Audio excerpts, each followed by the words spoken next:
So I want to give you some subtle and gentle ways you can relieve neck and lower back pain. Now, I've spoken about neutral spine position, so there's videos on my YouTube channel about finding the neutral spine position if you need a refresher on that, so I won't dive fully into that, but I kind of want to talk about why it's so important.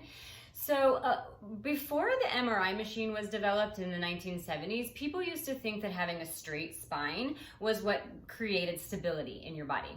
But after the MRI machine was developed and you could get that deeper, more inclusive imagery of the tissues and the muscles and the surrounding areas, we found out that curves in the spine actually make the spine more stable.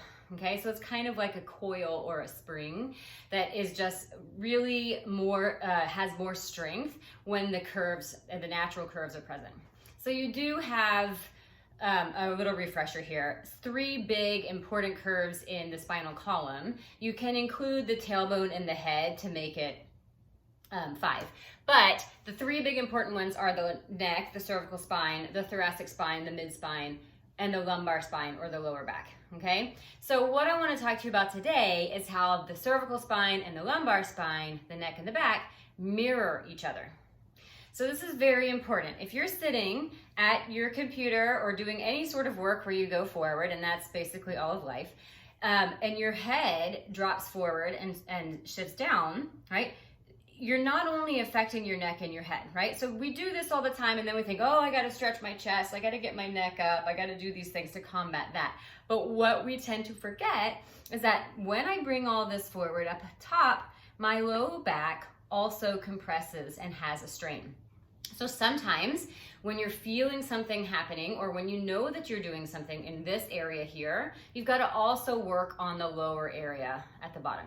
And vice versa. If you are arching or tucking in your lower back and your lumbar spine, your neck is going to be affected, right? So if I arch too much and stick my tailbone out too much, my chin automatically lifts. I compress my spine this way in extension, right? If I tuck my pelvis, I get a strain in the front of my neck muscles because I'm basically trying to hold my body up with my neck and my cervical spine. So let's just do this very gentle noticing. So we're just going to bring some awareness to the area. So just sit, and you can sit comfortably. I've got my legs crossed, but you don't have to do that. You can just find a comfortable position. If you want to sit in a chair, if that's better for you, you can do that as well. And make sure that you're sitting on your pelvic floor, so just in front of your sits bones. And then take your hands, one hand on the low belly and one hand on your low back, and just see if you can feel that. You can close your eyes if you want to, but see if you can feel that natural sloping of the spine, of the lumbar spine. And then move your hand up to your chest and the back hand up to the back of the back ribs, and see if you can feel that slope in the other direction.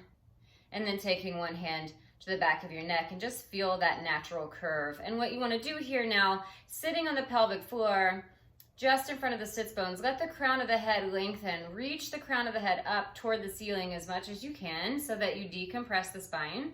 And then for this part, do close your eyes. And I just want you to lift your chin, tilting your neck, and notice what happens in your lower back. Just observe, just notice.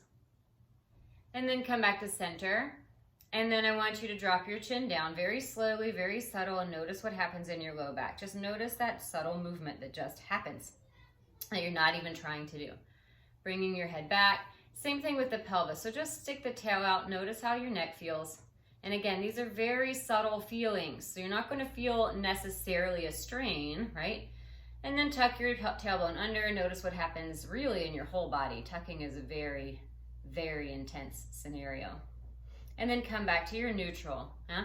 So that is just a little exercise for you to notice what's happening in your body. So then you can go a little bit further by closing your eyes and then just try to subtly bring your spine into the most optimal, relaxed, and neutral position that it can find.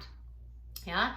And now you'll notice, hey, oh, the front of my neck is really strained, or I feel tightness in my shoulders, I feel my low back, I feel my rib cage doesn't expand. Whatever it is that you feel, now you know where you need to do the work. Yeah? So then you can do some alignment, some Pilates, some deep breathing exercises, some deep core. Figure out how you can find neutral spine and how you can replicate this in your daily life to keep yourself out of pain.